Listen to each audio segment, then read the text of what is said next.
हम संगीता ठाकुर स्वागत करै छी अहाँ सबके अपन यूट्यूब चैनल मिथिला के नगरिया में। एहि चैनल पर मिथिलांचल से जुड़ल हर पाबनि तिहार के जानकारी, धार्मिक कथा आ पूजा पाठ से जुड़ल उपाय भेटत। अगर एहि सब के जानकारी चाहे छी तो चैनल के सब्सक्राइब कर लिया आ नोटिफिकेशन से हो ऑन कर लिया, ताकि हम कोनो नया वीडियो डालब तो सबसे पहले पहुंचत अहाँ तक।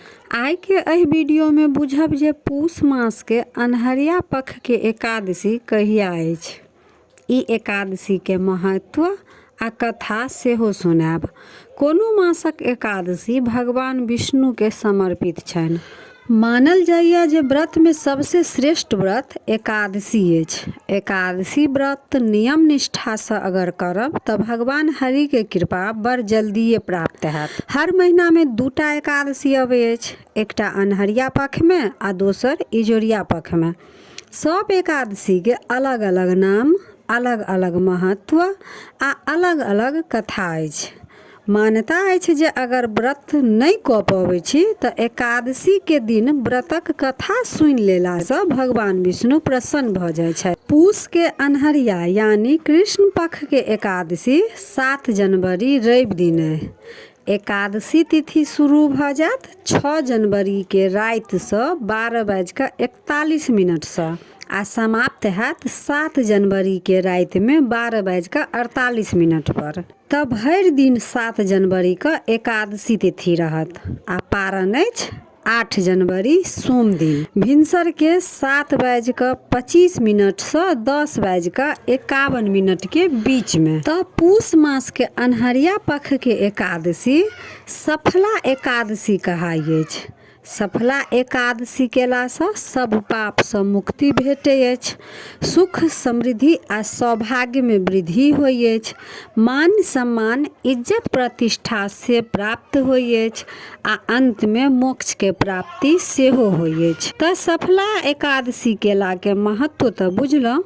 आब श्री हरि के नाम के वंदना करैत कथा सुनू। पौराणिक कथा के अनुसार प्राचीन काल में चंपावती नाम के एकटा राज्य रहे। ओहि राज्य के राजा के नाम महिष्मत छलनि। राजा बड़ धर्मात्मा रहत। हुनका 4टा बेटा रहनि। सबसे जेठ बेटा रहनि, हुनकर नाम लुम्बक रहनि। लुम्बक के चरित्र नहीं नीक रहनि। ओ चोरी डकैती करतथि, शराब पीबे आ शराब पी कऽ दुष्कर्म सेहो करै छलथि।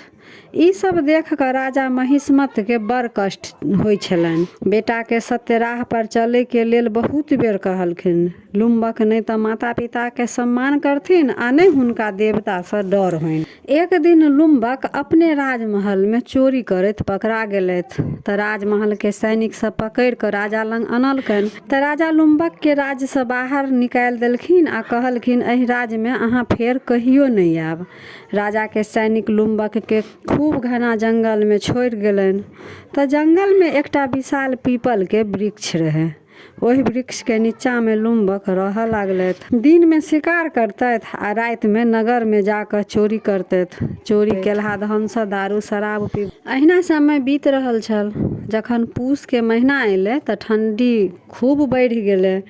तब पूस के अन्हरिया पक्ष के 10वीं तिथि रहे। ओहि दिन बड़ ठंडा रहे। लुम्बक पीपल वृक्ष के नीचा में रहे आ हुनका बड़ ठंडा लगनि।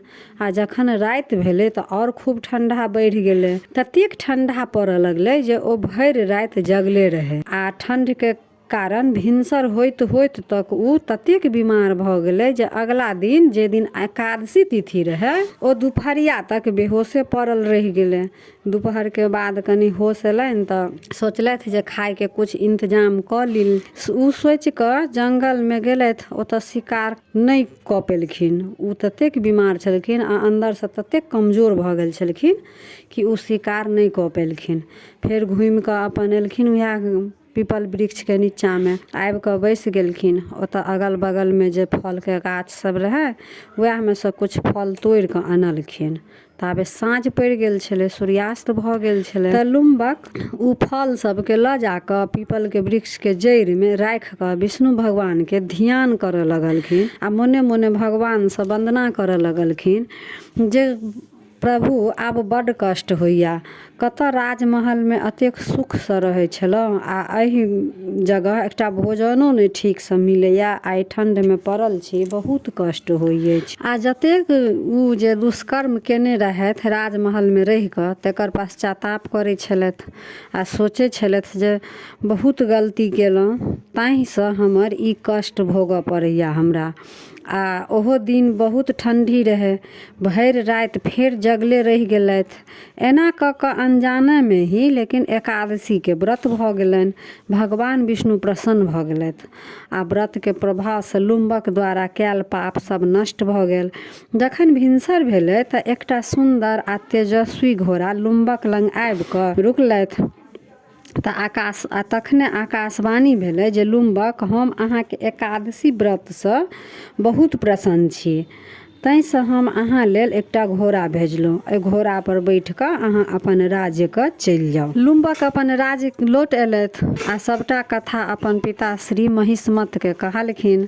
राजा महिष्मत भगवान विष्णु के आज्ञा मानि कऽ राजकुमार लुम्बक के गला से लगा कऽ स्वागत केलखिन। कुछ दिन बाद राजकुमार लुम्बक के एकटा सुंदर राजकुमारी के संगे विवाह भेलनि। विवाह के कुछ दिन बाद एकटा सुंदर पुत्र के राजकुमारी जन्म देलखिन। तखन राजा महिष्मत के अवस्था भऽ गेल छलनि तऽ राजकुमार लुम्बक के राजा बना देलखिन। राजा बनि कऽ लुम्बक अपन राज के खूब बढ़िया सँ चलाबऽ लगलखिन, खूब सुखी पूर्वक जीवन कटऽ लगलनि।